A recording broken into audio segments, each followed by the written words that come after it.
Cuando tenía unos 12 años, mi madre por fin se había acostumbrado a la idea de que me quedara sola en casa. Así que esa era mi edad. Vivíamos en una pequeña comunidad notablemente tranquila y segura. Era el tipo de lugar con calles tranquilas, amplios patios, vecinos acogedores y un encantador centro lleno de pequeñas tiendas y restaurantes.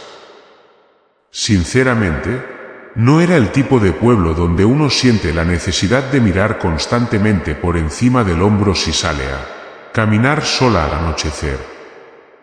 Simplemente se respiraba una sensación de seguridad, lo cual es una de las razones principales por las que mis padres confiaron en que estaría sola a esa edad. Sigo viviendo en esa misma casa con mis padres. La noche que todo esto ocurrió era fin de semana, y me dejaban sola por la noche. Cuando mi hermana mayor y yo éramos mucho más pequeñas, nuestros abuelos solían cuidar a los niños. Pero por alguna razón, mi hermana no estaba, y yo ya tenía una edad en la que podía soportar estar sola. Mis padres, que nos tuvieron de pequeños, siempre fueron muy activos. Viajaban o salían con amigos los fines de semana. Me dejaron algo de dinero para pedir pizza para cenar. Para cualquier niño de mi edad, era la situación perfecta, toda la casa para mí. Una larga noche de videojuegos y pizza a la carta. Por aquel entonces, estaba enganchadísimo a los videojuegos de espías y ya iba por la tercera partida de Covert Strike en mi vieja consola. En cuanto lo terminé, pensé que era hora de pedir la cena. Había una pizzería cerca de casa llamada Tony's Place. Llevaba muchos años sin abrir, pero era una de las favoritas de mi familia. Pedí una pizza grande estándar por teléfono. Con 12 años, podía comerme fácilmente 3 porciones yo solo. Mi madre me había recordado que envolviera las sobras en papel de aluminio y las guardara en la nevera.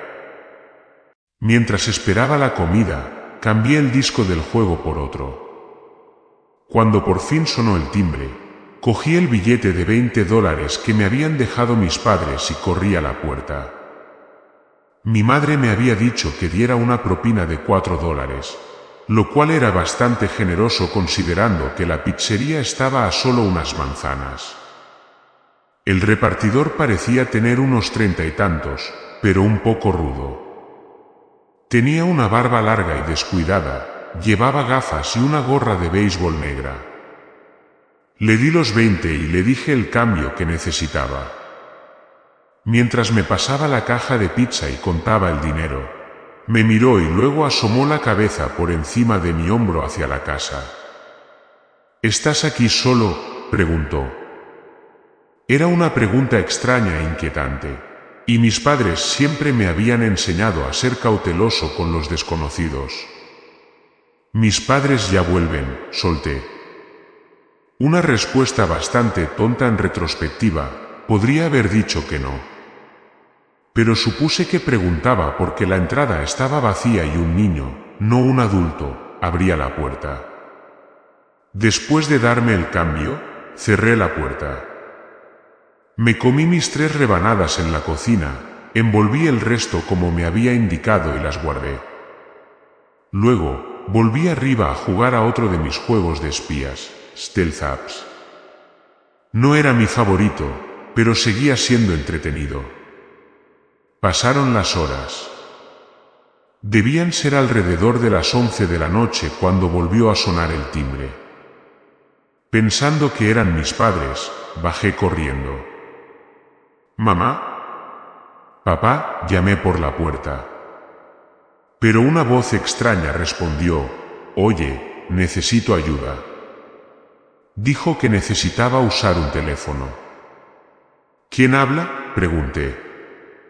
Simplemente repitió lo mismo. Tenía demasiado miedo de mirar por la mirilla o la ventana. Decidí que lo mejor era volver arriba e ignorarlo. El sentido común me decía que abrir esa puerta era una pésima idea.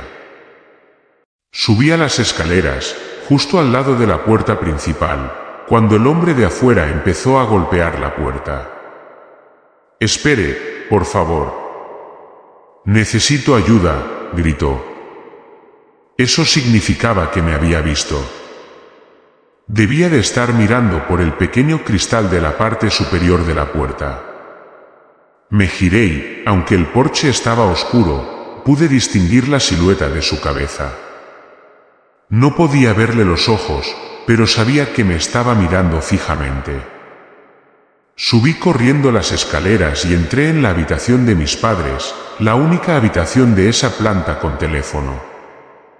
Marqué inmediatamente el móvil de mi madre. No tenía el número de mi padre memorizado.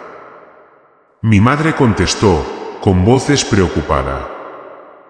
Le dije que alguien estaba en la puerta intentando entrar.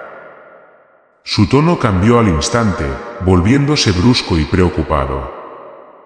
Me preguntó si le había respondido al hombre o si le había avisado de mi presencia. Le dije la verdad, sí. Se preocupó aún más y me preguntó si alguien podría saber que estaba sola. Enseguida me vino a la mente el pizzero. Le conté que me había preguntado si estaba sola. Justo entonces, el timbre sonó 2 veces más, una tras otra. Presa del pánico, le dije a mi madre que no se iba. Me dijo que me quedara en su habitación y cerrara la puerta con llave. Dijo que llamarían a la policía enseguida desde el teléfono de mi padre. Me mantuvo al teléfono mientras llamaban, teniendo que salir del restaurante para tener mejor señal. Era una cálida tarde de verano, así que las ventanas de la casa estaban entreabiertas. A través de la ventana de mis padres, oí el leve crujido de la verja del lateral de nuestra casa, que da al patio trasero, al abrirse. Era un sonido suave y sigiloso. Se lo susurré a mi madre, y ella me repetía que me callara y me mantuviera escondida con las luces apagadas. «¿Y si entra por la ventana del estudio?», susurré. Mi madre simplemente me dijo que callara y esperara. Me seguía informando de la policía sobre su hora estimada de llegada, recordándome que guardara silencio.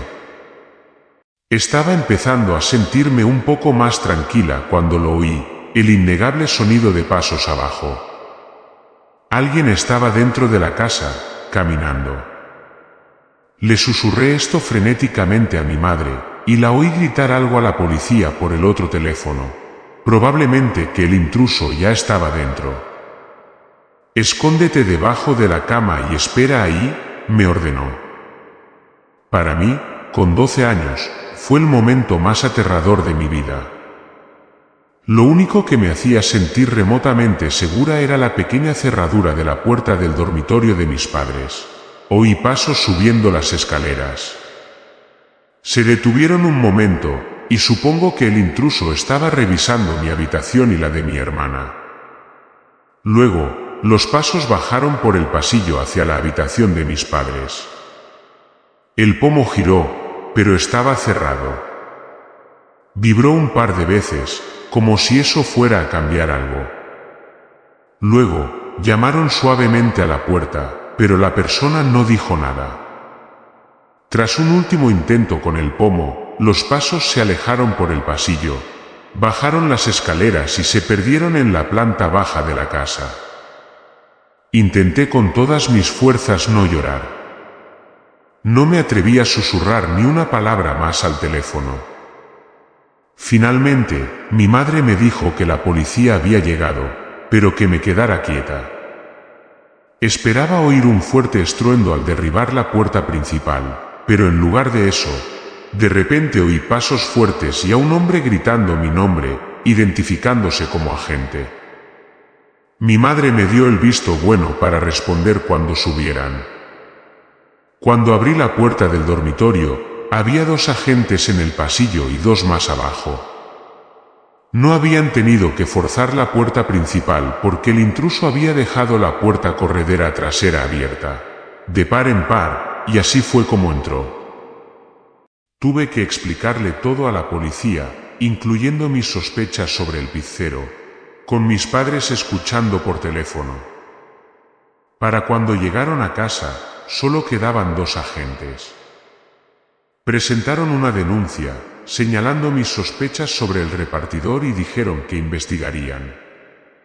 La noche siguiente, mis padres me llevaron a Tony's Place y me preguntaron si podía señalar al repartidor. No estaba. Se lo describieron al gerente, quien lo identificó como un empleado llamado Jim, que estaba haciendo un reparto. Después de que mis padres me explicaran la situación, el gerente se puso a la defensiva, diciendo que no podía ser Jim y nos pidió que nos fuéramos. Mis padres armaron un escándalo y prometieron no volver jamás. Esperamos en el aparcamiento casi 1 hora, pero el repartidor no regresó. Mis padres sospecharon que el gerente le había avisado. Más tarde hablamos con algunos abogados, pero todos dijeron que sin pruebas sólidas, un caso sería una pérdida de tiempo. Nunca volvimos a esa pizzería, y pasó muchísimo tiempo antes de que mis padres se sintieran cómodos dejándome sola en casa otra vez. Hasta el día de hoy, creo que fue el pizzero. ¿Quién más podría haber sabido que estaba allí sola?